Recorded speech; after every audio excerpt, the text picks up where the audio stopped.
ನಮಸ್ಕಾರ. ಉತ್ತರ ಕರ್ನಾಟಕ ಮುಂಜಾನೆ ನ್ಯೂಸ್ ನೋಡೋರಿಗೆ ಸ್ವಾಗತ. ನಾನು ಪ್ರಿಯಾಂಕಾ ಶ್ರೀಗುರು. ಬನ್ನಿ ಕ್ವಿಕ್ ಆಗಿ ನೋಡೋಣ ಇಂದಿನ ಪ್ರಮುಖ ಸುದ್ದಿಗಳನ್ನು. ಕಾಗವಾಡ ತಾಲೂಕಿನ ಮಂಗಸೂಳಿ ಗ್ರಾಮ ಪಂಚಾಯಿತಿ ವ್ಯಾಪ್ತಿಯ ಕಾರಿಮಠದ ಮನೆಯಲ್ಲಿ ಯಾರು ಇಲ್ಲದ ಸಮಯದಲ್ಲಿ ಸಿಲಿಂಡರ್ ಸ್ಫೋಟಗೊಂಡು ಭಾರಿ ಅಗ್ನಿ ಅವಘಡ ಸಂಭವಿಸಿ ಮನೆಯಲ್ಲಿದ್ದ 25 ತೊಲಿ ಬೆಳ್ಳಿ, 4 ತೊಲಿ ಬಂಗಾರ, 80,000 ನಗದು, ಬೆಲೆ ಬಾಳುವ ವಸ್ತ್ರಾಭರಣಗಳು, ಬಟ್ಟೆ ಹೊಲಿಯುವ ಯಂತ್ರ, HP ಮೋಟಾರ್ ಯಂತ್ರ, ತೊಟ್ಟಿಲು, ಸೈಕಲ್, 10 ಚೀಲ ಸಿಮೆಂಟ್, ಹಾಸಿಗೆ, ಹೊದಿಕೆಗಳು ಸೇರಿದಂತೆ ಹಲವು ವಸ್ತುಗಳು ಸಂಪೂರ್ಣವಾಗಿ ಸುಟ್ಟು ಕರಕಲಾಗಿದ್ದಂಥ ಘಟನೆ ಬುಧವಾರ ಮಧ್ಯಾಹ್ನವೇ ನಡೆದಿದೆ. ಚಂದ್ರಕಾಂತ್ ಲಕ್ಷ್ಮಣ್ ನಾಯ್ಕ ಅವರಿಗೆ ಸೇರಿದ ಪತ್ರಾಸ್ ಮನೆಯಾಗಿದ್ದು, ಸಿಲಿಂಡರ್ ಸ್ಫೋಟದಿಂದ ದನಕರುಗಳು, ಆಹಾರ ಧಾನ್ಯಗಳಾದ ಜೋಳ, ಗೋಧಿ ಸೇರಿದಂತೆ ಸುಮಾರು 4 ಕ್ವಿಂಟಲ್ ಆಹಾರ ಧಾನ್ಯಗಳು ಮತ್ತು ಅಕ್ಕಿ ಮೂಟೆಗಳು ಕೂಡ ಬೆಂಕಿಗೆ ಸೇರಿದಂತೆ ಅಪಾರ ಪ್ರಮಾಣದ ವಸ್ತುಗಳು ಬೆಂಕಿಗೆ ಆಹುತಿಯಾಗಿವೆ ಎಂದು ತಿಳಿದು ಬಂದಿದೆ.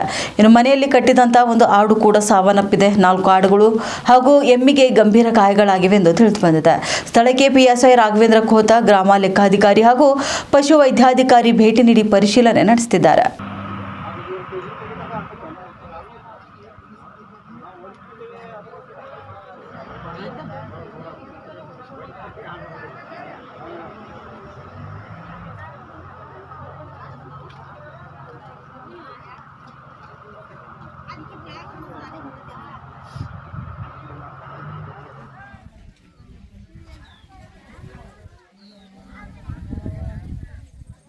ತಲಾಟಿ ಬಂದಿದ್ರು